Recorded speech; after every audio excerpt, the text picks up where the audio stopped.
iniciar hablándole si usted cree que este mundo en el que vivimos es de conflictos o no es de conflictos, ¿verdad? A veces hay peleas por todos lados, no solamente las noticias, no solamente que van a venir a bombardear Colombia y Venezuela de paso, sino también encontramos cosas que son personales, en el trabajo, en la familia, en las situaciones en que vivimos, y definitivamente estamos en conflicto.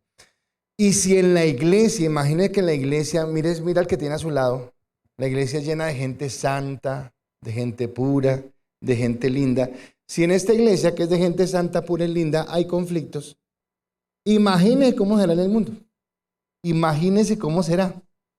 Por un momento piense cuántas personas van en una ciudad como Bogotá al día a las casas de justicia. ¿Usted ha escuchado casas de justicia? Entonces en cada sector, yo no sé si es una por zona o es una por barrio, pero en la casa de justicia es cuando hay problemas porque usted no pagó el arriendo, porque usted no me pagó la plata, porque el esposo le pegó a la esposa, porque la esposa le pegó al esposo, porque usted entró a mi negocio y me robó, porque usted lo que sea.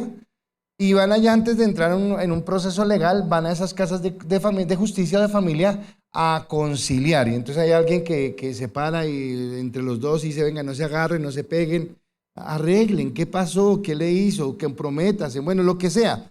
Y eso es una ciudad como Bogotá. Ahora, busqué en Google para mirar, en este momento, en la actualidad, en Colombia, no, perdón, en el mundo entero, somos 8.300 millones de habitantes. Poquitico, ¿verdad? Y si usted piensa que esos 8.300 millones de habitantes nacieron con una conducta o con una naturaleza pecaminosa, ¿cuántos conflictos habrá?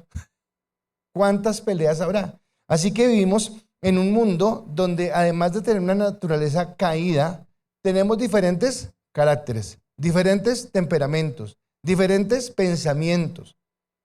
Muchas casas es prohibido hablar de fútbol o hablar de política o hablar de religión, porque cada que se habla de esos temas se levantan agarrados, peleados, y nos amamos, es el esposo, es la esposa, es el hermano, es la hermana, es el hijo, la hija, pero nos peleamos por cosas que no tienen sentido, pero tienen que ver con esa forma en la que estamos viviendo, y obviamente hay conflictos. Pero ahora, sin importar qué tan graves sean estos conflictos, sin importar qué tan duros, hay un conflicto que todos tenemos en común. Y ese conflicto es el conflicto que tenemos con Dios. O sea, hay un conflicto con Dios que es grave, porque resulta que la Biblia nos presenta a nosotros, los seres humanos, como enemigos de Dios. A nosotros, y escúcheme, yo sé que somos cristianos y ya voy a llegar allá. Pero estoy hablando como en el contexto natural. Cuando nacemos de una vez como enemigos de Dios. O sea, esa es nuestra naturaleza. Entonces nosotros queremos darnos como el contentillo. No, pero Dios es bueno, Dios nos ama porque Él nos creó. No, nacimos con una naturaleza pecaminosa. Y esa naturaleza pecaminosa la Biblia nos considera como enemigos de Dios. ¿Y por qué nos considera enemigos de Dios? Porque somos rebeldes. Ahora, de pronto lo digo por mí, porque tal vez ustedes no sufran de eso. ¿Alguien sufre acá rebeldía? ¿Alguna vez ha sufrido usted rebeldía? Sí, Señor, diga. O diga, no, yo no. Pero somos rebeldes. Somos voluntarios. ¿Alguien acá es voluntarioso? No, tampoco. De pronto solamente el pastor. Pero somos voluntariosos. ¿Y qué es ser voluntarioso? Que hago lo que yo quiero hacer, ¿verdad? Que hago como yo pienso. Y además de esto somos desobedientes. No nos gusta hacer caso, no nos gusta como sujetarnos a lo que teníamos. Venía así angustiado porque venía de una vuelta que tenía que hacer y coloqué el Waze y hoy dije, no, y si le hago el caso al Waze, lo que me diga. Y le hice caso y sirvió. Porque a veces uno dice, no, yo sé más. Y yo sé más y se mete uno en el taco, en el trancón, porque nos cuesta generalmente obedecer. Pero todo esto nos lleva a entender que definitivamente estábamos en esa situación. Y ahora, si de pronto, ¿cuándo va uno a una casa de justicia? Resulta que si yo tengo un problema con alguien y lo puedo resolver face to face, como dirían, y lo hablamos, bueno, listo, se resuelve. Pero ¿cuándo llega alguien a una casa de justicia? Cuando no hay forma de conciliar. Cuando es que usted me dijo, es que usted me hizo, es que usted tal cosa, pues usted también no sé qué. Y entonces tienen que ir a un lugar donde haya alguien imparcial que pueda mediar entre los dos. Ahora, si eso es lo que se busca en una casa de justicia, bueno, pues lo que nosotros necesitábamos era alguien que conciliara con Dios porque no teníamos la forma de acercarnos a Dios. Es más, La palabra dice que nosotros teníamos una naturaleza pecaminosa y esa naturaleza pecaminosa nos separa de Dios. Pero si la naturaleza pecaminosa nos separa de Dios, creo que eso no es lo más terrible. Y usted dice, ¿cómo así? ¿No es lo más terrible eso que nos separa de Dios? No, lo más terrible es que nosotros no tenemos cómo acercarnos. Lo más terrible es que no tenemos esperanza. O sea, ya estamos desde ya destituidos, pero no tenemos forma de alcanzarlo. Ahora, y hay algo más terrible todavía, sí, que es más terrible, que ni siquiera éramos conscientes. Entonces piense por un momento, si el día que usted se hizo cristiano, ¿cuántos pensaron esto, mejor dicho? Usted el día que se hizo cristiano, usted dijo, oh, la verdad entiendo que estoy muy mal. Mi vida no tiene sentido y no sé cómo acercarme a Dios. Voy a buscar a Cristo para que Cristo me acerque al Padre. ¿Cuántos pensaron así? Nadie. Porque ni siquiera éramos conscientes de que necesitábamos a Dios. Generalmente cuando nos acercamos a Dios fue porque hubo un problema, una situación adversa, porque algo tocó nuestro espíritu y nos llevó a como querer saber qué era esto. Pero cuando nosotros llegamos al Señor ni siquiera éramos conscientes de la gravedad de lo que teníamos. Era como le pasó hace poquitico a mi cuñado, gracias a Dios fue a tiempo. Pero mi cuñado, un dolorcito, y fue al médico a ver qué era el dolorcito. Fue el médico que era el dolorcito, lo tuvieron 3 semanas hospitalizados y después de los exámenes era un cáncer. Pero cuando él fue no se imaginó que era eso. Él dijo un dolorcito, de pronto comí algo y me sentó mal. Bueno, eso éramos nosotros antes de conocer a Cristo, no éramos conscientes de la gravedad. Y si es tan grave el problema, si es tan sin esperanza, si ni siquiera éramos conscientes, pues así como vamos a una casa de justicia para conciliar nuestras relaciones, pues nosotros necesitamos a alguien que nos llevara a conciliar con Dios. Por eso el título de la enseñanza hoy es un mediador de amor. Un mediador de amor. Entonces, ¿qué hace el mediador? Concilia, junta, trae, vuelve a componer una relación. Ahora, la palabra es contundente con respecto a toda la humanidad. Yo quiero que entendamos esto. La palabra es contundente con respecto a toda la humanidad. Romanos capítulo 3, versículo 23 dice, por cuanto todos pecaron, ¿quiénes pecaron? ¿Quiénes? ¿Eso nos incluye a nosotros? Vea, yo es que camino de adoración y santidad. ¿Será que si le colocamos bien el nombre a la iglesia? Porque todos pecamos.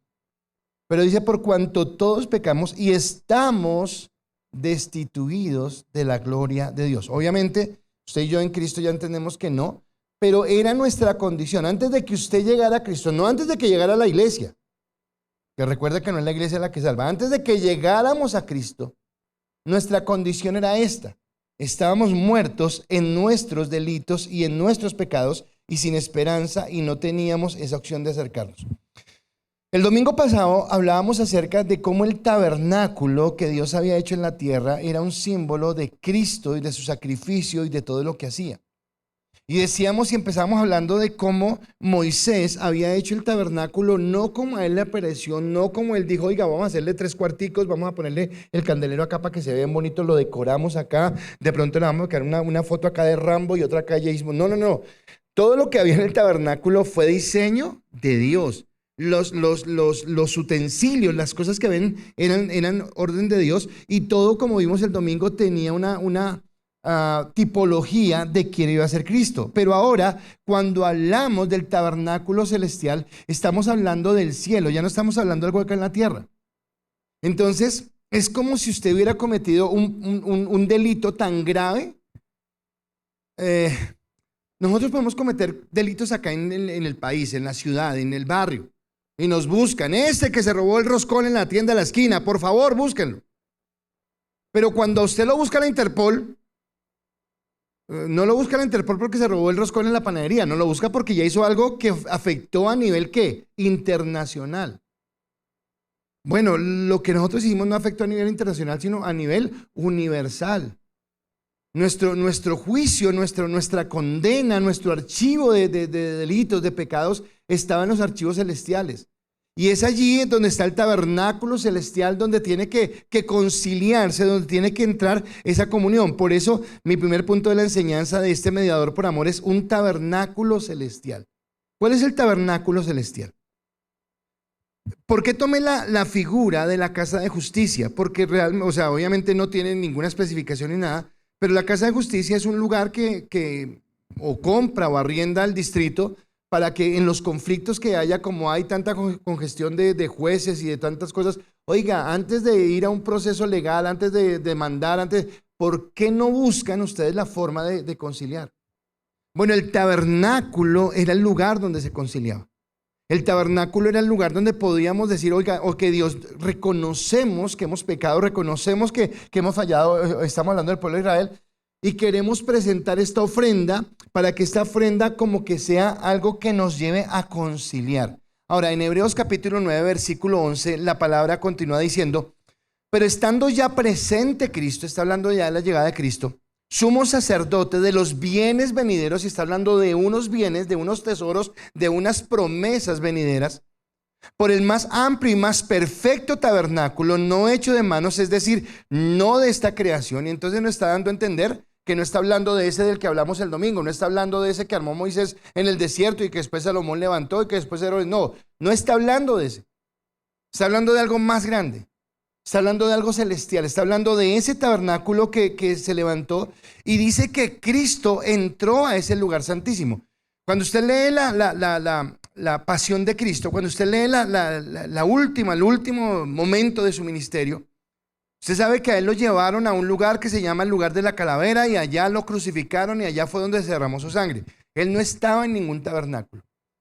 Porque lo que estaba sucediendo físicamente en ese momento estaba teniendo repercusión en el cielo, y lo que estaba haciendo espiritualmente Cristo era entrando a la presencia de Dios, ofreciendo su sangre para que eso que nosotros teníamos sin esperanza por nuestro pecado, por nuestra maldad, que éramos inaccesibles, pudiéramos entrar. Cristo entra, y una sola vez por nosotros, en un tabernáculo que no es de esta tierra, que no es de este lugar, sino es algo celestial, que tal vez no podamos comprender en este momento en la dimensión total. Lo logramos entender en nuestro raciocinio, pero sigue siendo muy pequeño. Ok, al cielo, en un tabernáculo, derramó su sangre. ¿Delante de quién? Del Padre. En el tabernáculo terrenal había una arca que se llamaba el arca del pacto y representaba la presencia de Dios.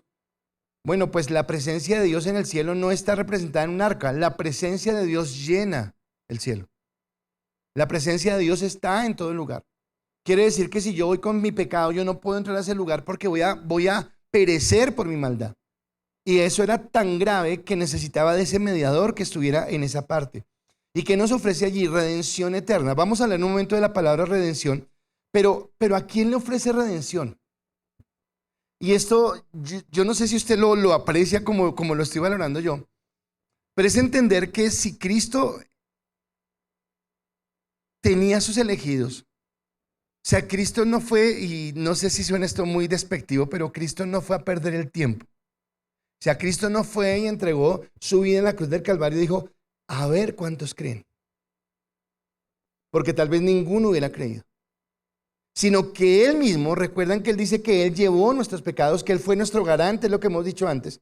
O sea, Él de antemano sabía que iba a morir por ti. Y esto es muy grande, o sea, esto suena sencillo, pero yo quiero que usted piense en la eternidad, porque el plan de salvación se dio desde el mismo momento en que el hombre peca. Y desde el mismo momento en que el hombre peca, Dios sabe que va a mandar a su Hijo para redimir el pecado del mundo. Y Dios sabe que en ese momento, cuando Él esté en la cruz del Calvario, va a pagar el precio por cada uno de los elegidos. Así que si usted es elegido, quiere decir que en ese momento donde empezó el plan de salvación, Dios pensó en usted. Estoy hablando de eterno. Estoy hablando de que Dios sabía lo que estaba haciendo. Él no vino a ojalá pudiera suceder, sino que Él sabía lo que estaba haciendo, y entonces nos lleva a nosotros ahora a llevar la palabra. ¿Por qué usted está en Cristo? Porque usted camina en el Señor. Usted camina en el Señor porque alguien se atrevió a compartirle. Yo no sé si usted estaba pasando por una situación difícil, por una enfermedad, por una quiebra, por una separación, lo que fuera. Yo no sé qué momento tenía, pero alguien se acercó y le habló y le dijo, hay una respuesta, hay una solución. Tal vez desafortunadamente, pero así nos pasa a nosotros como seres humanos. Cuando llegamos porque queremos encontrar algo, pero cuando lo encontramos realmente encontramos que es algo mucho más grande que lo que nosotros pensábamos. Pero gracias a Dios por esa persona que nos compartió, gracias a Dios por esa persona que habló con nosotros. Tal vez más adelante lo voy a compartir un poquito más, pero esta semana tuve una charla con alguien y ese alguien en su trabajo tuvo que hablar con una persona y tuvo que compartirle. Y esa persona con la que estaba hablando empezó a abrirle su corazón y empezó a decirle un montón de cosas que ya fueron fuertes, o sea, ya era de experiencias que había tenido. Y esta persona me dice que en su mente decía, uy, pero ¿para qué me meto en esto? O sea, ¿para qué me meto en esto? Eso no es mi problema. Pero si Dios le permitió llegar a ese lugar, era porque era el momento de predicarle. Yo no sé si usted entiende eso, que es esa situación. Voy a decirles algo mío.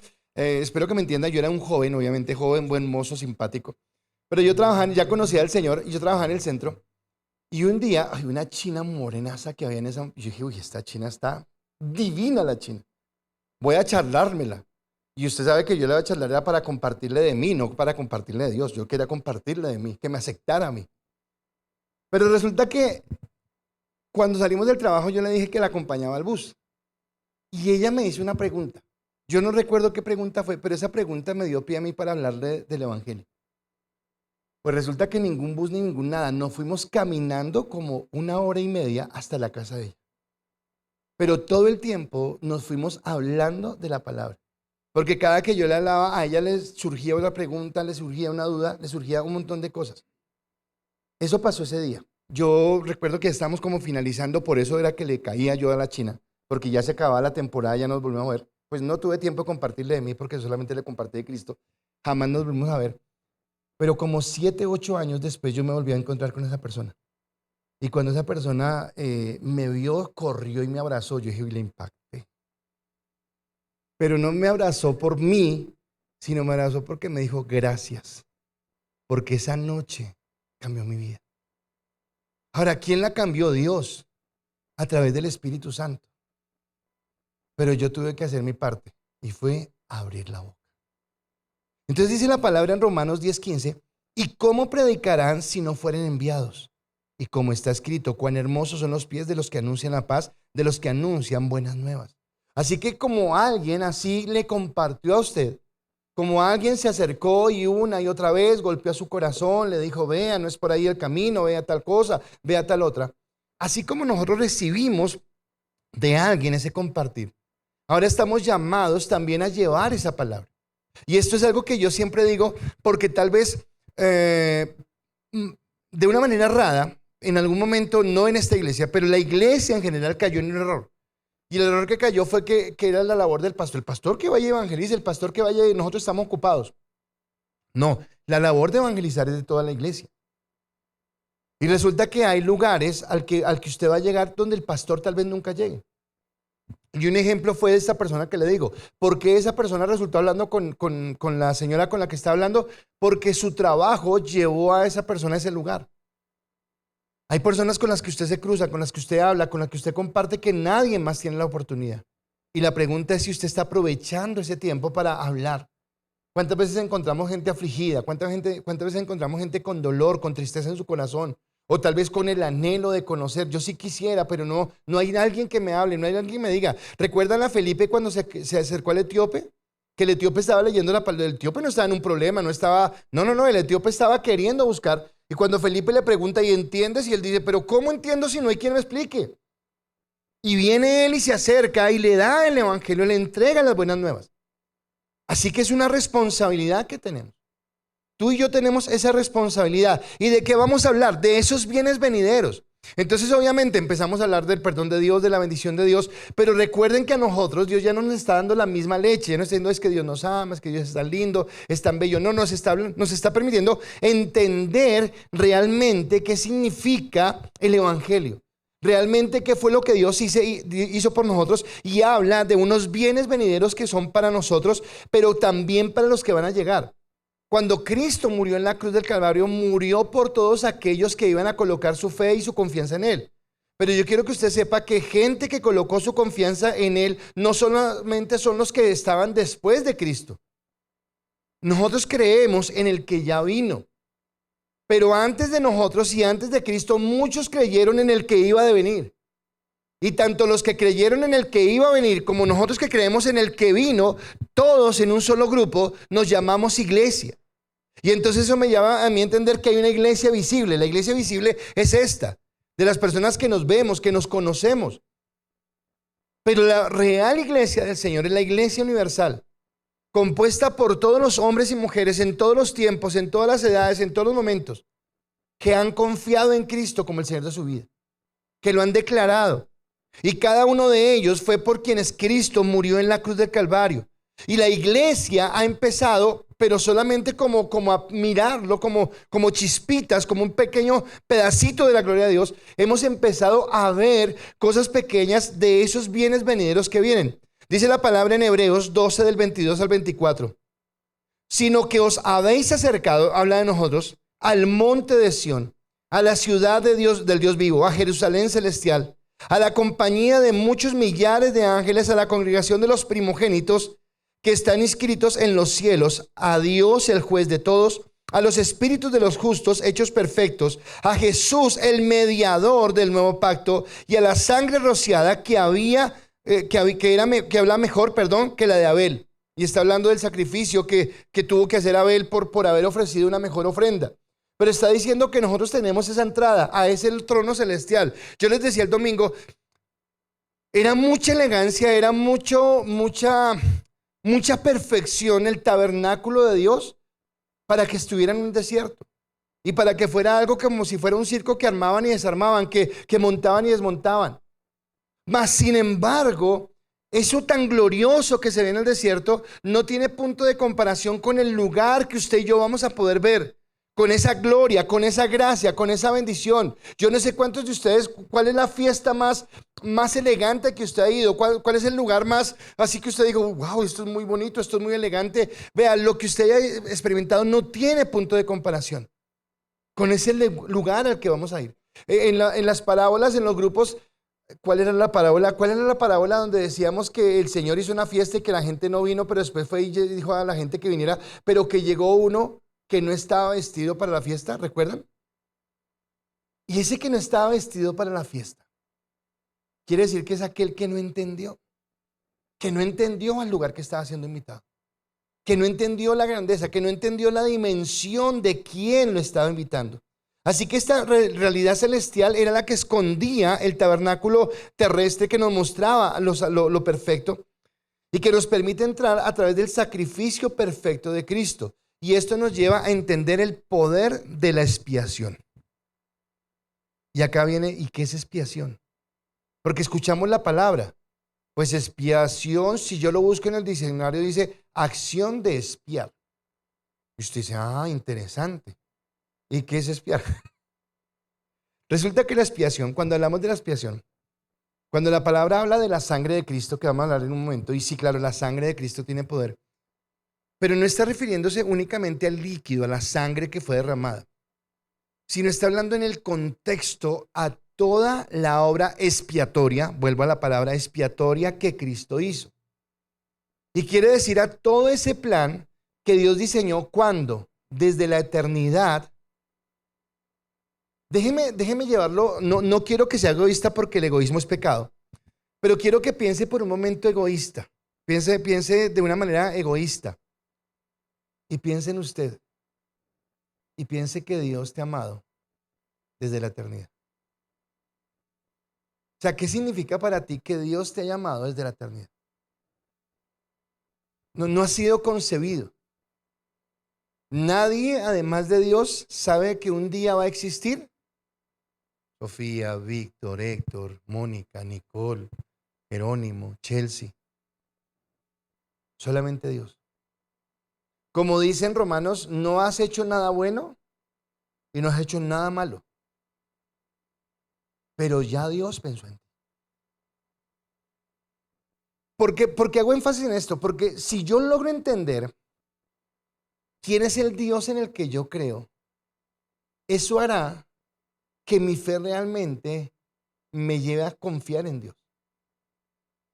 Porque cada uno de nosotros acá tiene situaciones en las que sí, Señor, yo te creo, pero Señor, yo sé que tú me vas a bendecir económicamente, pero voy a buscar a ver quién me hace el préstamo. Señor, yo sé que tú tienes el hombre o la mujer para mí, pero eso no tiene nada que mire en internet o que vaya de pronto a buscar en algún lugar de pronto. Y eso me habla de que yo digo, sí confío, pero no confío. Sí creo, pero no creo. Y acá lo que me está diciendo es que si Dios, escúchame, si Dios pensó en ti desde tanto tiempo antes, y pensó en ti no solamente pensando en ti, sino por salvarte, por redimirte, ¿no será que Él tiene el control de todas las cosas? Pero ese es el punto difícil de creer, es el punto difícil de romper, de decir, en serio, Dios tiene control de mi economía, Dios tiene control de mis sentimientos, Dios tiene control de mi profesión, y empiezo porque empiezo a mirar el ambiente. Pero si Dios tuviera control, no estaría pasando por esto, no estaría viviendo esto. No, lo que pasa es que Dios tiene un proceso con cada uno de nosotros. Es más, ninguno de nosotros, Dios no nos ha prometido que nos va a dar lo que nosotros queremos. Dios nos da lo que necesitamos. Yo no soy papá, pero tal vez una experiencia cercana que tengo la puedo tener con Angie en momento de su profesión. Porque recuerdo que ella tenía un pensamiento y yo le decía, no, China, pero yo la veo a usted en otra cosa, la veo de tal manera, la veo de tal cosa. Y cuando hoy la veo y cuando veo que ella escuchó el consejo, sé que fue bueno. Y resulta que el consejo que yo le estaba dando era para el bien de ella, no para el bien mío. Y escuchó el consejo y hoy puede ver la bendición. Ahora, si ustedes que son padres, pueden pensar lo mejor para sus hijos y darles consejos buscando el bienestar de ellos, ¿cuánto más no será el consejo de Dios? ¿Cuánto más no será la gracia de Dios sobre nuestra vida? Y nos lleva entonces a entender que esa sangre de Cristo que se refiere a la obra expiatoria es la que nos salva, pero nos salva para el beneficio que viene de parte de Él. Dice en Hebreos capítulo 9, del versículo 12 al 14, dice, y no por sangre de machos cabríos, ni de becerros, sino por su propia sangre entró una vez y para siempre en el lugar santísimo, habiendo obtenido eterna redención. Porque si la sangre de los toros y de los machos cabríos y las cenizas de las becerras rociadas a los inmundos santifican para la purificación de la carne, cuánto más la sangre de Cristo, el cual mediante el Espíritu eterno se ofreció a sí mismo sin mancha a Dios, limpiará vuestras conciencias de obras muertas para que sirváis al Dios vivo. Dice muchas cosas ahí. Entonces a veces usted lee y dice, sí, chévere, y sigue porque como no entendemos, entonces usted pasa por alto, pero dice muchas cosas. Y muchas cosas que son de bendición. Está hablando primero, cuando dice que la sangre de los animales limpiaba la carne, no era que transformaba, sino de una u otra manera como que habilitaba, o sea, como que era un salvoconducto que Dios tenía, mientras que venía el sacrificio de Cristo, el sacrificio verdadero, y decía, ok, los perdono parcialmente. Como que esto los limpia, como que los habilita para que sigan prestando el servicio, para que sigan siendo mi pueblo. Pero esto no los ha transformado, no los ha cambiado, los habilita solamente para lo que están haciendo. Pero cuando habla de la sangre de Cristo, aquí habla de la redención y la redención tiene que ver con la expiación. Y ahora sí, entonces, ¿qué significa expiación? Y la palabra expiación significa libertar a alguien que está esclavo. Libertar a alguien que camina bajo una maldición. Y si usted tiene la revelación del Espíritu Santo, usted podrá en este momento identificar qué cosas lo esclavizaron a usted en el mundo. Ahora, lo paradójico del asunto es que nosotros nos creíamos libres en el mundo. Nos creíamos, como el mundo nos da bomba, los amos del universo. Porque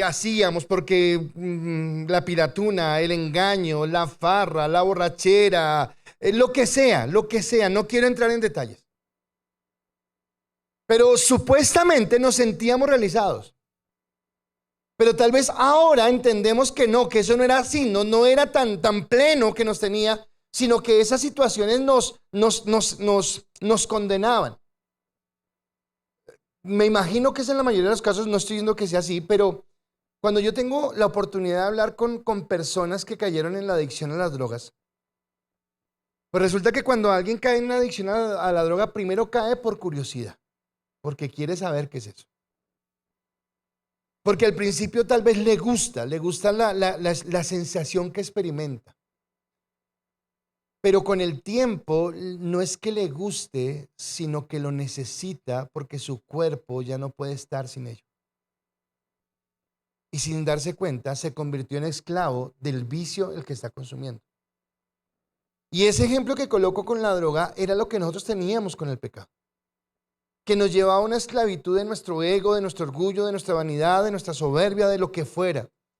Pero expiar no solamente significa que nos liberta de la esclavitud, sino literalmente es como volver a comprar o volver a adquirir. ¿Quién diseñó al hombre? Dios. Cuando el hombre cae en pecado, ¿pecado qué es? Errar al blanco. Y cuando el hombre decide creerle más al diablo que creerle a Dios, como que rompe la comunión con Dios. Y aunque todos somos creación de Dios, y es una pregunta que le hacen, porque usted le habla con cualquier persona y todo el mundo dice, todos somos hijos de Dios. No, no todos somos hijos de Dios. Todos los seres humanos somos creación de Dios, porque todos nacimos por la voluntad de Dios. Pero aunque todos nacimos por la voluntad de Dios, la palabra en Juan 1:12 no está en los textos, pero dice, mas a los que le recibieron, a los que creen en su nombre, les dio la autoridad de ser hechos hijos de Dios.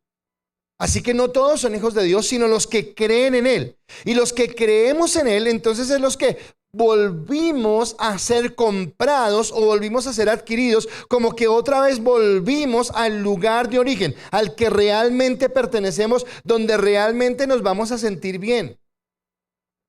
Y cuando volvemos al lugar de origen vamos a estar con el Padre. Pero cuando habla de que nos volvió a adquirir o que nos volvió a comprar, ¿cómo nos compró? ¿Cómo nos adquirió? Pagando un precio. O sea que Dios no solamente diseñó tu vida. Salmo 139 no está en los textos, pero Salmo 139 versículo 3 en adelante dice, te alabaré Dios porque formidables son tus obras y mi alma los hable muy bien. No estaba yo aún siendo formado en el vientre de mi madre cuando tú ya conocías todos, el color de mis ojos, el cabello, si era hombre, si era mujer, si iba a ser más alto, más bajo, todo lo que tenías, lo tenías en tu diseño porque estaba allí. O sea que somos una creación de Dios, pero Dios no solamente te creó, te dio talentos, te dio habilidades, te dio dones, te dio capacidades, sino que además ahora te compra, te aparta.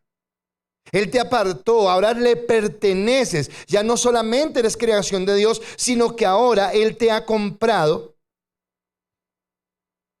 Y lo que hacían los sacrificios de los animales, que era solamente habilitar, pero que no transformaba, lo puede hacer la obra de Cristo. ¿Por qué? Yo tengo una duda, estaba pensando en algo, no sé por qué se me ocurrió, pero yo no sé si los marranos saben cuando los van a sacrificar. Pero una vez estaba en Boyacá y ellos iban a sacrificar un marrano y lo sacaron del corral y ese marrano chillaba, que yo decía, ¿será que se sabe que prepárate mi amor porque esta noche? Yo no sé si él sabía, pero a lo que voy es que cuando van a sacrificar un animal no sabe. No sabe para qué va a ser usada su sangre, no sabe qué va a suceder. A diferencia de Cristo. Porque Cristo fue a la cruz voluntariamente. En la oración del Getsemaní él dice, Señor, no se haga mi voluntad sino la tuya. Si yo parafraseo eso, lo que está diciendo, ok Dios, mi voluntad, Dios, es hacer tu voluntad. Porque si fuera por mi voluntad, si humanamente yo pudiera escoger, no voy a escoger la cruz. Pero porque entiendo que el plan que tú tienes es mayor que el mío, entonces yo voluntariamente sujeto mi voluntad a tu voluntad para que se cumpla lo que tú quieres, entendiendo que esa voluntad es lo que va a redimir. Entonces quiere decir que Cristo también tiene un conocimiento pleno. ¿Y por qué viene el conocimiento pleno? Entonces porque Él miró a Mónica, miró a Héctor, miró a Andrés, miró a Sofía, miró a Esperanza, a cada uno de nosotros. Te miró Kelly. Y dijo, por esa persona voy a la cruz. Pastor, pero son mucha gente. Sí, pero es que es Dios. Y es un Dios soberano. Y me escogió, te escogió personalmente. y tenía la comprensión, pero no solamente tenía la comprensión, no solamente fue en su voluntad, sino que tenía la conciencia absoluta de lo que iba a suceder con el sacrificio. Y escúcheme, no solamente para bien, porque usted aceptó a Cristo, y si usted aceptó a Cristo, ¿qué le espera en el futuro? ¿Qué le espera en la eternidad? ¿Ustedes sí están poniendo cuidado o no? ¿Qué le espera? Bueno, y a los que no aceptaron, ¿qué les espera? Muerte eterna. Y le pregunto, ¿Dios sabía eso? Dios conocía, o sea, él fue a conciencia, o sea, él calculó todo lo que iba a pasar, él sabía todo lo que iba a ocurrir en ese momento. Por eso dice que no de obras muertas. Ahora, cuando habla de obras muertas, no habla de obras malas, sino escúcheme acá. Hemos dicho todo el tiempo que nadie es salvo por obras. Entonces quiere decir que cuando nosotros estamos sin Cristo, no importa qué tan cosas buenas hagamos, nuestras obras van a ser muertas delante de Dios. Porque las obras de una persona que no ha sido regenerada van a ser contaminadas por su pecado. Van a ser contaminadas por la intención de su corazón. Van a ser contaminadas porque son desde el egoísmo, desde un corazón que no ha sido regenerado. Por eso las obras que vienen de un corazón regenerado son agradables delante de Dios, porque vienen de un corazón que ha entendido el amor, la gracia, la misericordia de Dios y que nos permite conocerlo. Así que si nuestro corazón es regenerado, nuestras obras son buenas. Pero si nuestro corazón no ha sido regenerado, por más que me esfuerce y por más bueno que sea lo que yo haga, no va a agradar a Dios. Entonces me hace entender que el fin de la salvación, que la salvación no es un fin en sí mismo. O sea, Cristo no murió solamente para que usted fuera salvo, sino que la salvación es una condición de vida. ¿Qué es una condición de vida? Que me lleva a servir otra vez al Señor, que dijimos hace un momento cuando estábamos hablando de predicar la palabra. Entonces, si Dios me compró, déjeme ser un poco mercantil, pero lo voy a usar, pero espero que me entienda. Víctor compró un piano. ¿Por qué? ¿Porque es bonito en la decoración de la casa o porque vas a utilizar ese piano? Me compré una chaqueta o un pantalón, me gustó. ¿Para qué? ¿Para tenerlo en el closet o para ponértelo y lucirlo? Me compré el computador, me compré el celular, me compré el carro, y obviamente tiene que ver con el gusto, con el bienestar que me genera, pero tiene una utilidad. O sea, yo compré algo para usar eso que compré. Bueno, Cristo nos compró, pero nos compró no para estar cómodos en la silla, no para decir, ay, tan lindos que se ven todos ahí el domingo en la silla. No, nos compró porque Él nos lleva al servicio. Romanos capítulo 6, versículo 16 al 18 dice, ¿no sabéis que si os sometéis a alguno como esclavos para obedecerlo, sois esclavos de aquel a quien obedecéis, sea del pecado para muerte o sea de la obediencia para justicia? Pero gracias a Dios que aunque eres esclavos del pecado, habéis obedecido de corazón a aquella forma de doctrina de la cual fuisteis entregados, y libertados del pecado, viniste a ser siervos de justicia. O sea que ahora, de una u otra manera, nosotros somos siervos de Dios para llevar su palabra, para dar testimonio, para mostrar a otros de lo que Dios quiere que sea o que Dios redima a los que han sido redimidos. ¿Cuál es mi función? Predicar. ¿Cuál es mi función? Llevar la palabra. ¿Cuál es mi función? Esparcir la semilla. Volvamos a la parábola. Tal vez la semilla que yo esparza, alguna caerá junto al camino, otra caerá entre pedregales, otro caerá entre espinos, pero alguna caerá en buena tierra. Y ese que cae en buena tierra, entonces la palabra dice, por sus frutos los conoceréis. Ah, wow, entonces yo tengo que llevar esa palabra. ¿Quién da el crecimiento? El que hace la obra es la palabra. Hablaba también alguien con alguien y era la importancia que tiene la palabra, la importancia que tiene entenderlo. O sea, no solamente es amar a Dios desde el sentimiento, es que Dios es tan lindo. Ay, es que yo entro a mi cuarto y cuando empiezo a orar, y yo como que tiemblo y como que lloro. O sea, espectacular, si pasa eso espectacular. Si no pasa también. Porque es que no es una emoción lo que te transforma. Lo que realmente debe suceder en tu cuarto de oración es que tú tengas una comunión con la palabra y que la palabra te pueda hablar. Habrá días donde te hablará más fuerte, donde será más contundente. Habrá días donde será muy normal, pero aunque sea normal, eso que te habla llevará a tu vida. Con la persona que estaba hablando, esa persona me decía algo que me decía, pero pastor, es que era impresionante porque la persona me decía, y yo hablaba, y yo hablaba, y yo hablaba, pero no paraba de hablar, y todo lo que hablaba era lo que tenía en mi corazón. Y yo le decía, porque lo que hay en tu corazón es palabra. Y si tú tienes en tu corazón palabra, de eso vas a hablar.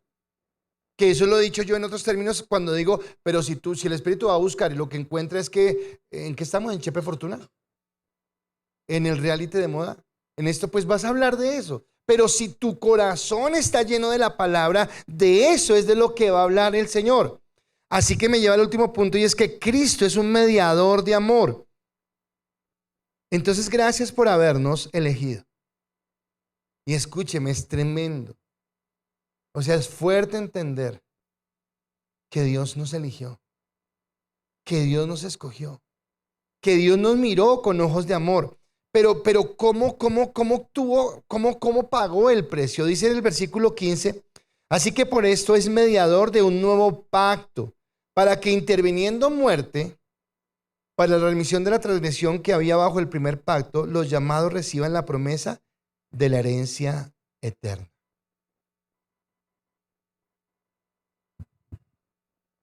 El domingo vamos a hablar de una herencia, y una herencia tiene que ver con un testamento.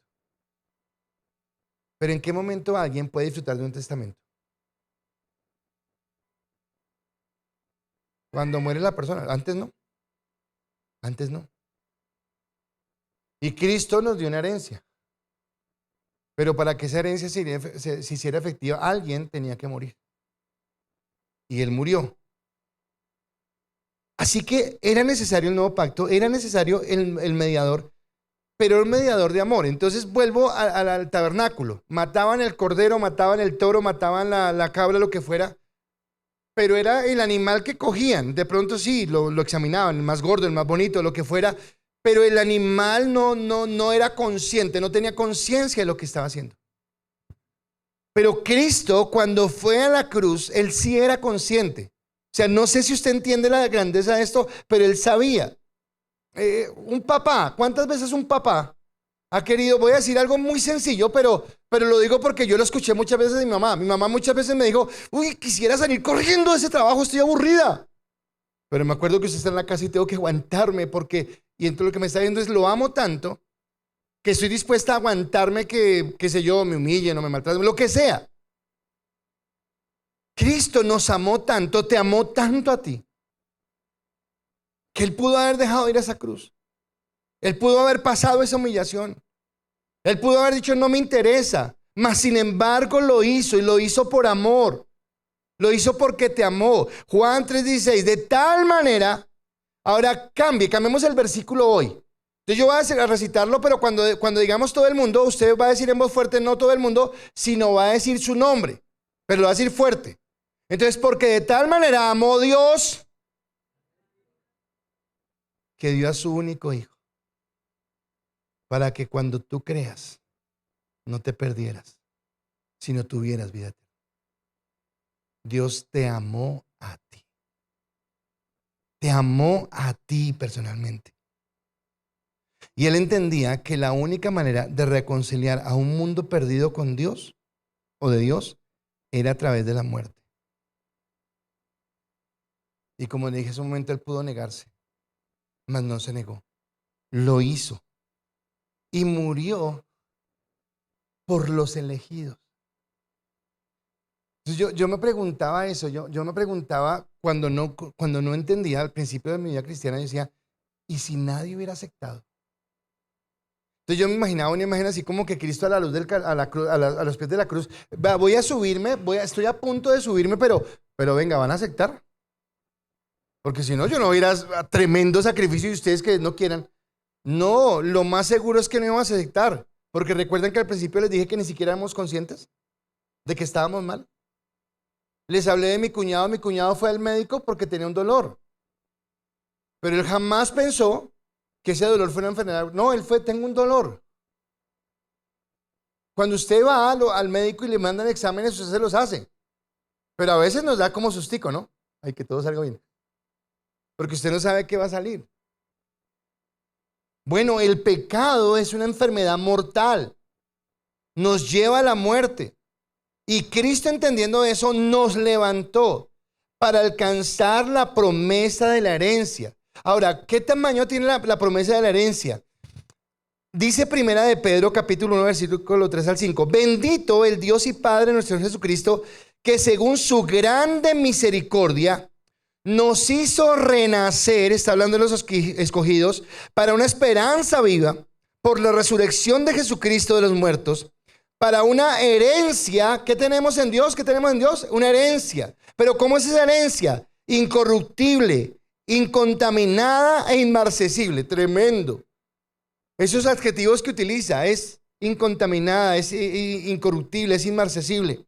Reservada en los cielos para vosotros, que sois guardados por el poder de Dios mediante la fe, para alcanzar la salvación que está preparada para la manifestación en los tiempos postreros. Ya casito llegamos a Hebreos 11, que es la fe. Pero vuelvo y le pregunto, recuerda que yo les he dicho y he hablado, oiga, ¿o estos apóstoles eran masoquistas? ¿Les gustaba sufrir? ¿Les gustaba que lo apedrearan, que los llevaran a la cárcel, que los prendieran como antorchas en el circo romano? ¿O realmente entendían qué significaba ser elegido? Y creo que lo que Dios nos quiere revelar es qué significa ser elegido, qué significa ser apartado, qué significa que nuestra herencia no se contamina, que nuestra herencia es incorruptible, que nuestra herencia es inmarcesible, que dura para siempre, para su bendición. Así que ahora somos herederos y vamos a hablar de esa herencia, de cuál es la herencia que tenemos en Dios. Pero cuando Cristo vino a reconciliarnos, no fue que Cristo como que dijo, voy a ir a la cruz y ojalá el Padre diga que sí. Ojalá el Padre como que se apiade y por el sacrificio que yo haga, ojalá que perdone a uno que otro. No. El plan fue establecido por Dios. Ya estaba todo determinado. Y ese acuerdo era que Él iba a ser mediador por cada uno de nosotros. Por eso yo decía el domingo que lamentablemente el enemigo quiere hacernos tropezar. Y muchas veces aún nosotros como escogidos tropezamos. Y ojalá nunca tropezáramos. Ojalá siempre camináramos en Dios. Pero si nuestra salvación no depende de nosotros, quiere decir que el que tropieza, se aparte, jamás vuelve, quiere decir que nunca fue.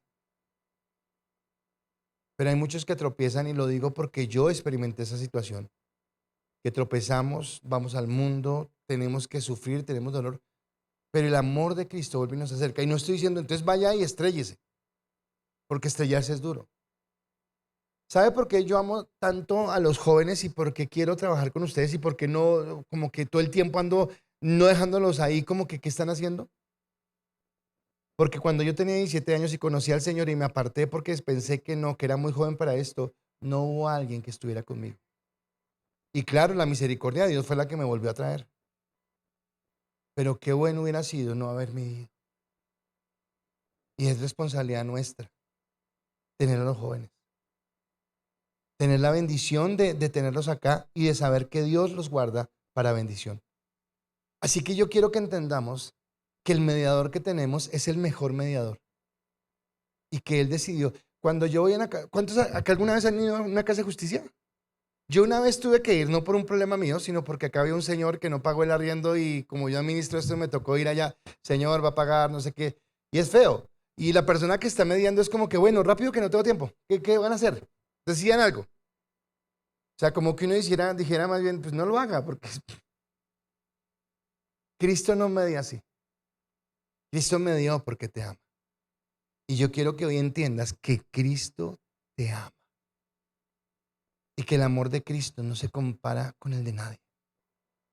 Yo no sé cuál es el amor más grande que tú hayas experimentado. El de tu papá, el de tu mamá, el de tu esposo, el de tu esposa, el amor de un amigo. Ninguno de esos amores tiene punto de comparación con el amor de Cristo. Porque el amor de Cristo es supremo. El amor de Cristo es perfecto y el amor de Cristo es eterno y para siempre. Por eso terminábamos el domingo hablando de que es Cristo quien nos lleva al Padre y quien restaura esa paternidad que tenemos con Dios. Así que hoy siéntete amado, siéntete querido, siéntete apartado por un Dios que desde aún antes de que tú estuvieras ni siquiera en el pensamiento de nadie, Dios ya había pensado en ti.